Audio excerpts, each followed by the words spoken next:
नमस्कार मित्रांनो, मी आहे परविषेक. जसं की तुम्हाला माहीतच असेल, आपण 100 डेज चॅलेंज घेतलं होतं. जसं आपण चॅलेंज घेतलं तसं आपण काम करतो आणि पहिल्याच दिवशी काहीतरी घडलं. डे 1 मध्येच 4 नवीन कस्टमर वाढले. पहिले आहेत ताहेर तांबोली. ही शिरोडोनचे एक मोठे होलसेलर आहेत.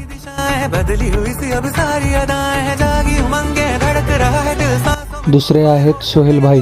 ही पण एक शिरोडोनचे मोठे होलसेलर आहेत. आणि तिसरे आहेत बाजार करणारे एक गादूळचे व्यापारी. आणि चौथे आहेत सूरज भाई. ही पण एक शिरोडोनचे मोठे होलसेलर आहेत. 70 कस्टमरचा टार्गेट आहे. ही फक्त सुरुवात आहे. अजून 99 दिवस बाकी आहेत. सपोर्ट करणाऱ्या सगळ्यांचं मनापासून धन्यवाद. फॉलो करा आणि हा प्रवास बघत राहा. #Day 1. जैसे कहीं शीशे के जाम गिरे और छन से टूटे